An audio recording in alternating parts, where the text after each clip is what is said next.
Hey everybody, Steve Andrews here from CKK Industry, home of HolsterSmith and knife kits, and today we're going to talk about troubleshooting a HolsterSmith soft loop. Maybe you're having some trouble getting it to open and close, so there are a few things that we want to check here. One, let's make sure that you have a HolsterSmith soft loop, not a knockoff, because HolsterSmith soft loop have actual pull the dot. You'll see it's got the pull the dot cap and the socket and the stud. Now, if you look, the way that these are designed to open and close is from the bottom up. And that is because there is a little nub in there. Now, oftentimes, if you buy something other than HolsterSmith, and admittedly, on occasion, if we make a mistake, you set the cap. If that little nub at the bottom is not at the bottom, if it's off to the side or up to the top, it only is designed to roll on and off where that nub is. That's where it rolls on and off. So if you're finding that you can't open and close it that way, look and make sure, first of all, that that nub is at the bottom going towards your stud.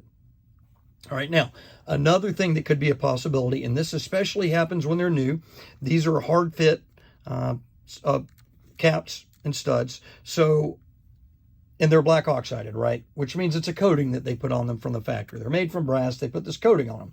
Sometimes the coating may be a little bit thicker than it needs to be. It may have, or it just may have thicker rust spots. If that's the case, all you need to do is just snap it and unsnap it a handful of times, and it will get easier and easier. That's just the wear in. Now, it's not going to get so easy that it just comes unsnapped because, again, you do have to roll it off that way to get it to undo. But as I said, that can cause a problem is if there's just a little bit too much there. And again, that comes from the factory. We do not make pull the dot. Scoville does, and they are mass produced. So that can happen from time to time. Another issue can be is if the cap and socket were not put on tight enough and you see this really sticking up. If you see that brass part right there, that means that it wasn't rolled properly. Another option that you can have, or issue that you can have, is your flathead screw. If you look, I'm trying to see if I can really get this to, you can sort of tell that sits down in there just a little bit. So that's by design. This is a special screw that's got a different angle on the flathead, so it sits down there a little bit further and it snaps in. Now, in addition to that, we also offer a soft loop IWB screw with a smaller head. That smaller head sits even further down in there. And these are great if that's what you want. They do make it easy to unsnap and snap. The only issue that we've seen with these is because the head is so small, sometimes if people are really rough with them, where it goes through the stud, we have actually seen people pull the IWB off by pulling this screw head through the stud. That's a combination of the screw being a little bit small and also over tightening it, maybe using a like an electric screwdriver or something like that with a lot of torque, where they push it down through there and bend. Because remember, the screw is steel, but the stud is brass. So that can cause that to happen. That's why we don't ship these with the soft loops.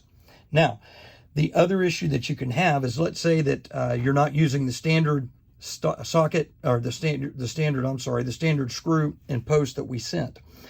Perhaps your project requires you to use a longer screw because it's got more plastic or something like that. If that's the case, you're using a different length flathead. Well, all flatheads aren't made with this angle. That's okay. You can use a regular flathead with a standard angle, but what you have to be aware of is, again, remember, black oxide, the screws are black oxide, the stud is black oxide. So any buildup there that may be a little bit more than what it should be will cause this screw to stick out above the socket. Instead of sitting flush, it may just, it's kind of hard for me to do it, but it may just stick up a little bit. And even that little bit can cause it to not be able to snap. So what do? Well, you can just take you a little bit of sandpaper, something like that, and just sand right on the inside part of the screw there, and maybe even slightly on the inside of your stud. And that will just allow, because I mean, it's the tiniest amount that you need. It'll just allow it to sit down more flat, and it'll make it easier to snap and unsnap. So those are the most common reasons that you're having problems with your HolsterSmith soft loop snapping and unsnapping. So I hope this helps.